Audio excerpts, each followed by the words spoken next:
Gara-gara dianggap menghina Islam, pendeta asal Aceh, Deddy Saputra dihukum 2 tahun penjara. Ini bikin publik bertanya-tanya, kalau semisal ustadz yang menghina agama Kristen, apa bakal dipenjara juga? Karena faktanya, beberapa ustadz yang jelas-jelas menghina agama Kristen nggak dihukum penjara.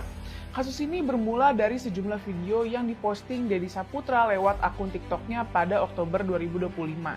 Dalam video itu, Deddy ngaku telah berpindah agama dari Islam ke Kristen. Dia juga nyampein pernyataan yang dianggap menghina Nabi Muhammad dan menyinggung agama Islam. Kalimat yang dipermasalahkan adalah pas Deddy bilang, ketika saya masih Islam, saya itu lajang gak menikah, dan ketika saya masuk Kristen, istri saya cuma satu katanya. Muhammad ketika masih belum menjadi nabi menerima wahyu istrinya satu, ketika jadi nabi istrinya selusin, tambahnya. Laporan terhadap Deddy diajukan ke Polda Aceh pada November 2025 setelah sejumlah pihak termasuk organisasi masyarakat Islam.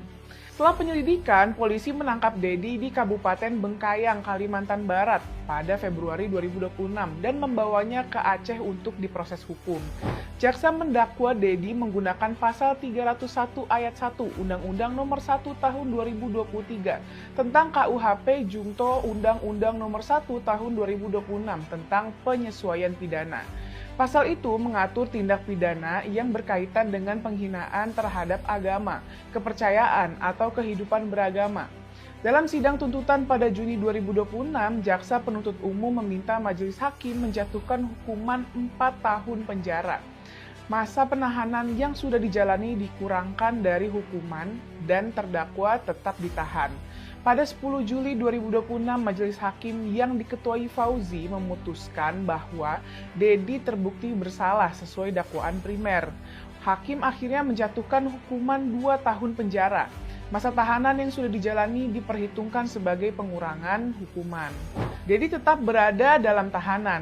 Dalam pertimbangannya, Hakim bilang perbuatan Deddy dilakukan melalui media sosial sehingga memicu gejolak di masyarakat Aceh yang dikenal memiliki kehidupan keagamaan yang kuat. Hakim juga bilang perbuatan itu bertentangan dengan toleransi antar umat beragama. Netizen pun ramai-ramai berkomentar, terus gimana ustadz-ustadz yang menghina Tuhan Yesus kok tidak ada diapa-apain ya? Tulis seorang netizen. Kalau orang Islam menghina dan menista agama lain boleh, tapi kalau agama lain menista Nabi Muhammad atau Al-Quran ditangkap polisi dan dipenjarakan. Negara apa ini? Hukum apa ini? Berat sebelah, tulis netizen lain. Sudah tahu kan kalau hukum cuma berlaku kepada minoritas, sudah bukan rahasia lagi, tulis yang lain. Apa yang dirasakan netizen ini bisa dipahami, karena faktanya memang ada beberapa ustadz yang menghina Kristen tapi nggak masuk penjara atau dipenjara cuma sebentar. Kami sebutin beberapa ya. Yang pertama, Ustadz Abdul Somad. Dalam video ceramah yang viral tahun 2019, pas menjawab pertanyaan jemaah tentang salib, Abdul Somad bilang, di salib itu ada jin kafir. Dia ngaitin patung Yesus di salib dengan keberadaan jin kafir. Potongan ceramah itulah yang kemudian viral dan dianggap oleh banyak umat Kristen sebagai penghinaan terhadap simbol suci agama mereka. Kedua, Yahya Waloni, ceramah-ceramahnya yang sangat keras terhadap agama Kristen. Salah satu pernyataan yang sering dikutip media antara lain, dia bilang, Bible itu palsu. Dia beberapa kali dilaporkan oleh kelompok masyarakat Kristen karena dianggap menyebarkan ujaran kebencian dan penodaan agama. Tapi perkara pidana yang membuatnya dipenjara pada 2021 bukan semata karena kritik terhadap agama Kristen secara umum, tapi karena ucapan tertentu yang oleh pengadilan dinilai memenuhi unsur penodaan agama. Dia divonis 5 bulan penjara, cuma 5 bulan dengan rentetan ceramah yang dikecam umat Kristen. Ketiga, Felix Yao, dia pernah menuai kritik karena ceramah dan tulisan yang mengkritik konsep Trinitas atau doktrin Kristen. Tapi sejauh ini, kritik terhadapnya lebih banyak terjadi di ruang publik dan media sosial. Dan masih banyak ustadz lain yang bawa-bawa ajaran Kristen saat ceramah. Kasus ini akhirnya bikin publik ngerasa ada standar ganda. Banyak yang ngerasa penegakan hukum soal dugaan penodaan agama ini kelihatan nggak konsisten. Soalnya ada orang yang ucapannya dianggap menyinggung agama tertentu sampai berujung proses hukum. Tapi ada juga yang kasusnya nggak sampai ke meja hijau. Kami di PIS justru berharap jangan ada lagi orang yang masuk penjara karena kasus penodaan agama. Karena kalau standar hukumnya nggak jelas dan penerapannya terasa beda-beda, yang muncul malah rasa ketidakadilan di masyarakat. Menghormati agama lain itu wajib, tapi negara juga harus memastikan hukum berlaku adil buat semua orang, tanpa tebang pilih.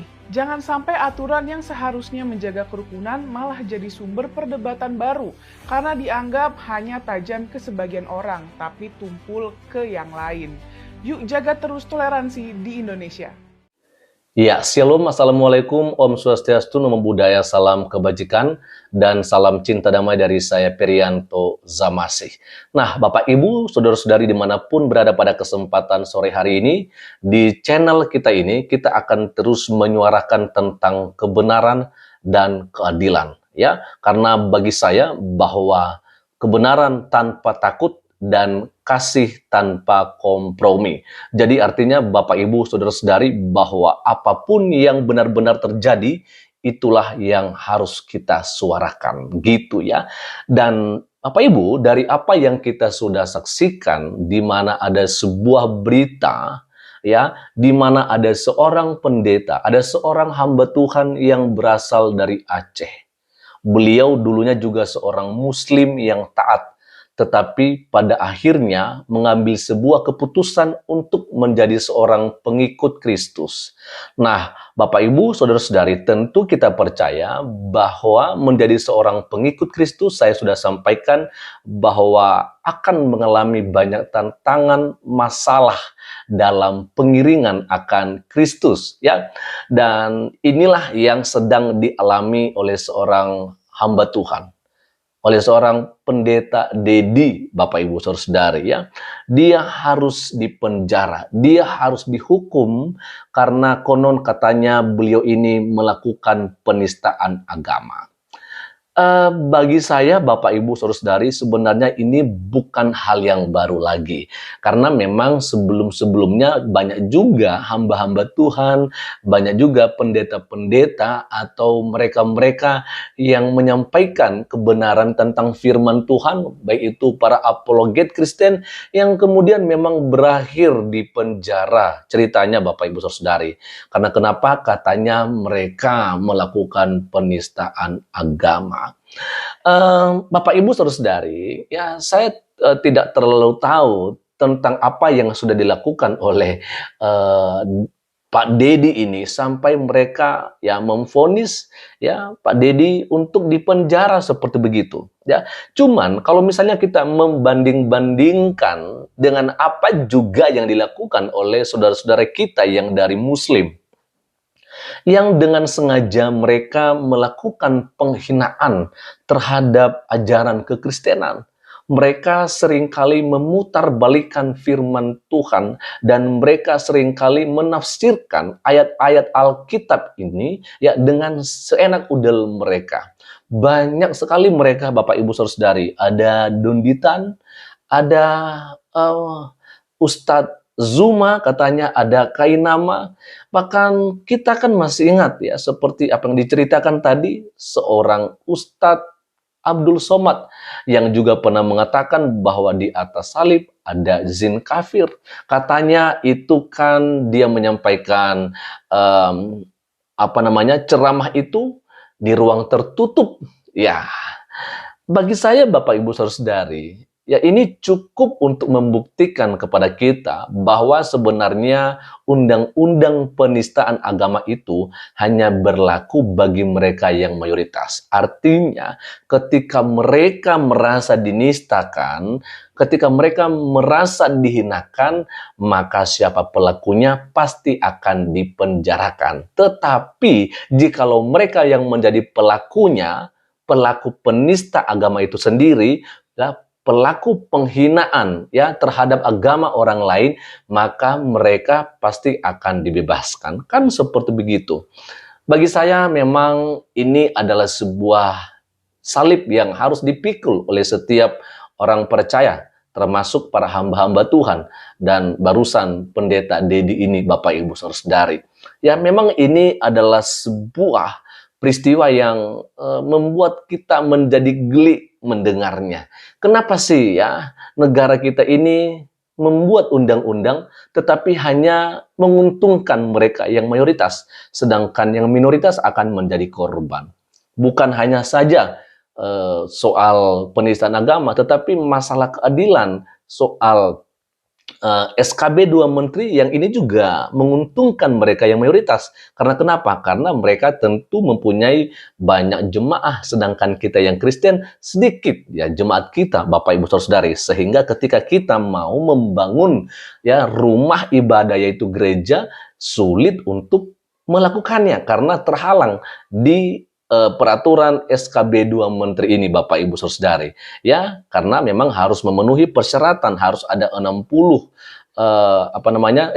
harus ada 90 orang yang menjadi jemaat dan harus ada 60 yang mendukung ya pembangunan rumah ibadah tersebut, dan itu harus dari luar agama kita. Nah, sedangkan kita akan harus mengetahui bahwa mereka ini memang nggak semua ya Bapak Ibu Saudara ya, hanya mungkin sebagian saja, tetapi ya banyak seperti begitu. Kalau misalnya mereka yang mayoritas di sana dan kita ada sedikit ya di tengah-tengah mereka ingin melakukan ya untuk pembangunan gedung gereja, lalu meminta yang namanya persetujuan dari mereka, tanda tangan dari mereka, mereka pasti nggak mau, karena bagi mereka ya mereka nggak boleh ya dicampuri dengan orang-orang yang di luar agama mereka. Banyak kita dapatkan yang seperti ini. Bukan karena tidak memenuhi syarat daripada pendirian pembangunan rumah ibadah, bukan. Ya, sudah ada saja yang namanya IMB sudah dikantongi oleh salah satu gereja, tetapi warga ini terkadang mereka tetap saja melakukan penolakan pembangunan gedung gereja. Dan inilah yang terjadi di negara kita. Sampai kapan pemerintah diam dengan kejadian-kejadian yang seperti ini? Apakah memang sengaja ya pendeta-pendeta ya yang melakukan penginjilan dan sedikit mungkin sudah terlanjur kata dengan apa yang mereka sampaikan dan harus dituntut, harus dihukum seperti itu. Sedangkan yang jelas-jelas melakukan penghinaan dibiarkan begitu saja? Kapan Donditan? Kapan Ustadz Kainama? Kapan Ustadz Abdul Somad juga dikenakan pasal penistaan agama yang seperti ini? Atau memang mereka sengaja dipelihara untuk melakukan penghinaan terhadap agama Kristen, atau bagaimana? Mari kita bertanya kepada rumput yang bergoyang. Selamat sore, dan kiranya Tuhan Yesus Kristus memberkati kita semua. Shalom, Assalamualaikum, Om Swastiastu, Namo Buddhaya, salam kebajikan, dan salam cinta damai dari saya, Perianto Zamasi.